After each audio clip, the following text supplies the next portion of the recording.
What my party is doing right now is determining whether I am better positioned to lead us in the next general elections. I heard the answer and I accept that answer in good faith. The fall came after heavy pressure within the party itself, following electoral defeats, damage to its public standing, and real fear of the advance of Reform UK, led by Nigel Farage. And that's where the statement by Donald Trump, the President of the United States, gained enormous weight in the news. Before the resignation, Trump had already stated that Starmer would leave and said that he had failed badly on two key points: immigration and energy, with emphasis on oil exploration in the North Sea. A few hours later, Starmer appeared at Downing Street. He acknowledged that his own party was already asking if he was still the right person to lead Labour into the next general election. He informed King Charles III about the decision and paved the way for a change in leadership. The government that came to power promising stability became just another chapter in the British political crisis. What caused Starmer to fall so quickly? Why? Did Trump specifically point to immigration and energy as signs of failure? How is the Labour Party trying to change the face of power without returning the decision to the people? I'll tell you all about it in a moment. If you like this kind of straightforward, no-nonsense content, consider subscribing because we have videos like this every day. Keir Starmer made the announcement outside number 10 Downing Street in London, at the centre of British power. He stated that he will resign from the leadership of the Labour Party, and he will remain in the position until a successor is chosen, trying to present his departure as an organized transition. But the political reality is tough for him. Less than 2 years after coming to power with a big victory, the Prime Minister no longer had enough support within his own parliamentary ranks to continue. The wear and tear didn't come from a single episode. Starmer had been accumulating defeats, criticism, and loss of authority. The Labour Party suffered as a result, and poor results in local elections. Trump entered this scenario before the fall actually happened. In a post on Truth Social, the President of the United States stated that Keir Starmer would resign from the position of Prime Minister of the United Kingdom. The phrase became a kind of political stamp at the moment when Starmer was trying to stay on his feet. For Trump, the British crisis showed exactly the cost of weak leadership on issues that affect security, borders, cost of living, and energy sovereignty. Immigration became one of the most explosive points in British politics. The rise of Farage and Reform UK did not happen by chance. The party grew precisely by exploiting the dissatisfaction of voters who feel ignored by London, especially in the north of England and in regions where the Labour Party has always had a strong base. The President of the United States mentioned the North Sea, defending oil exploration. This is a direct criticism of the path of restrictions, accelerated green transition, and energy dependence that part of British politics has adopted in recent years. Starmer tried to leave with a speech of dignity. He said that all decisions were made putting the United Kingdom first. He stated that he accepted his party's response in good faith and promised to support whoever takes over afterwards.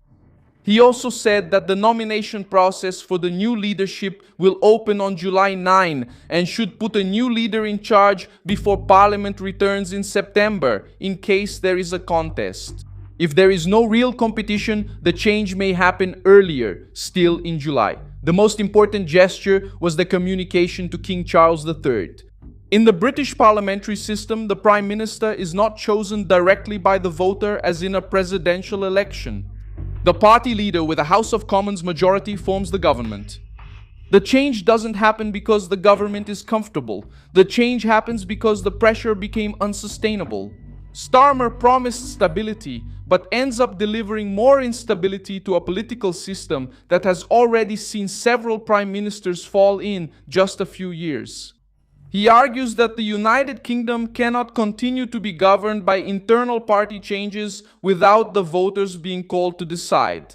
The criticism touches a long-standing sore spot in British politics. Prime ministers fall, new leaders take over, but the people often only watch the change happening inside Parliament. The Conservatives also responded by trying to expose Labour's humiliation. The opposition released a piece in the tone of a fake job advertisement for the position of Prime Minister, mocking the open vacancy and saying that the Labour Party is looking for someone to manage a government in crisis.